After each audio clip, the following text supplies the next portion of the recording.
Hey guys, so welcome to Marc Digital channel. Um, this video we're gonna talk about what's next for Bitcoin. I mean, it seems like Bitcoin has been struggling, and for people that bought Bitcoin at closer to $70,000, I'm pretty sure that they are they're not feeling good right now with Bitcoin coming down from almost $70,000 all the way down to 17,000, which is the low right now that it put in a few weeks ago. I mean, if I bought at that level, I would also, not be feeling good. But long term, I still think the fundamental is there for Bitcoin. I mean, nothing has changed. The fundamental for Bitcoin and cryptocurrency is still there. So, I mean, this market, if you've been following cryptocurrency market over, a longer period of time, let's say since 2016, which I got into cryptocurrency around about 2016, around that time. Got out around 2017 when the market went down, because at that time you don't know where cryptocurrency is really going to go. You don't know. It's the first time you're seeing asset going up like this, unless you were around in the late 1900s when you had the dot-com boom. You haven't seen this kind of rise in anything out there. But when you read about the fundamentals of Bitcoin and what it's doing in terms of decentralization, peer-to-peer transfer of wealth, store of value in a decentralized system, so you don't need that centralized system to be assured that your money is safe. Being decentralized means that no one can take your money away. I mean, in Canada, we saw where the government, when you had the truckers protest, you saw where the government literally started to freeze people's assets. After that, you saw where in China they were freezing people's assets about a month ago, and you had a big bank run and people were trying to get their money. They can't get their money. So these are the risks that are associated with centralized systems. With decentralized systems, you don't have that kind of risk. And if you don't have that kind of risk, I think it gives you a little bit more assurance about, a little bit more assurance about who controls your money, who controls your wealth. A little bit more assurance that years from now, whatever you're saving, you will be able you will be in control of that, and no one can take it away from you. I think fundamentally, a big issue that people has had is trust. Ever since, mankind, the first days of mankind, it's the question of who can I trust? And that trust issue is solved with a decentralized system where you can have US doing business with North Korea, and they don't have to worry about trusting North Korea, because things are written in codes and whatever is agreed to in these smart contracts on, say for example, on Ethereum or other layer 2 protocols, you don't need to trust anyone. we agree to something, we put it in code, and then after that, it doesn't matter if I change my mind later down the road, unless we both decide that we're going to change something.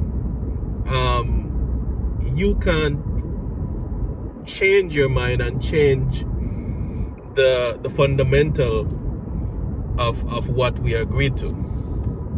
And this, I think, is one of the most significant things that decentralization has brought to us, where we don't need to rely on an essential source. We don't need to trust anyone. As long as it's written in code, it's a code that really driving transactions and driving what's happening. And as long as those fundamentals remain, I really think cryptocurrency has a really strong future. The market has been always correcting. In fact, it has corrected a lot more than what we're seeing now, because usually you have a 80% correction in the market when cryptocurrency is correcting, because you don't have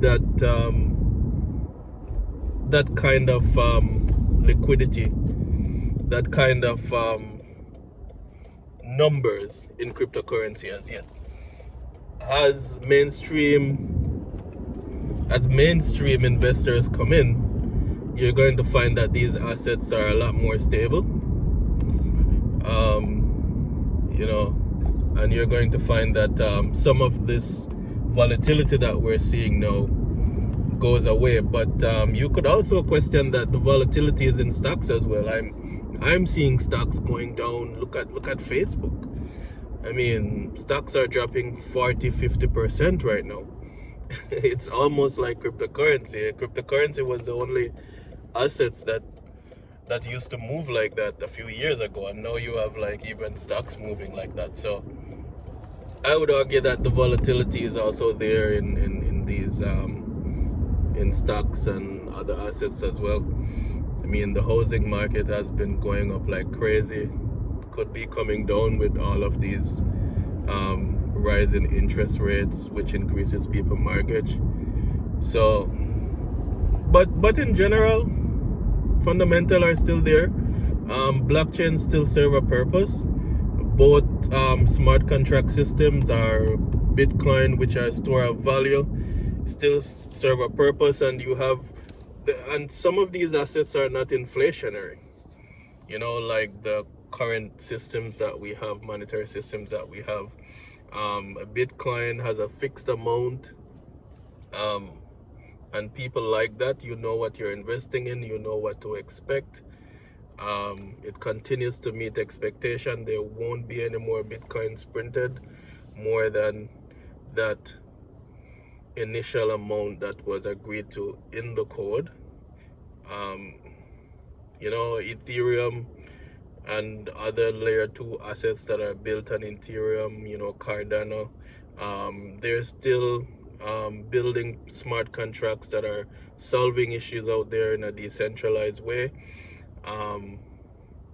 So I think there's a really strong future for cryptocurrencies and Bitcoin.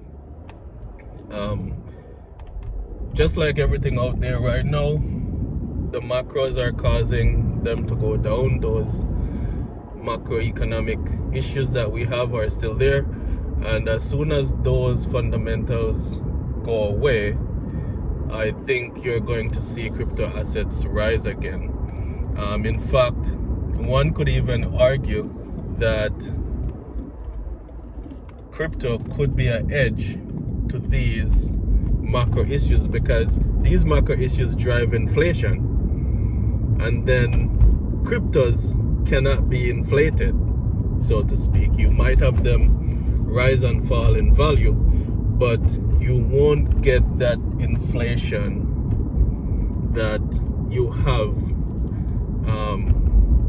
like now, with the US dollar losing like 8% of its value each year. Or you have like Venezuela, where their currency, it's almost 1 million Venezuelan dollar right now for for $1. You had Germany that ran into that issues in the 1920s with the Marc, which was the German dollar at the time. They got inflated. You had Zimbabwe that got inflated as well. Millions, billions to buy a loaf of bread. So you won't get that with Bitcoin.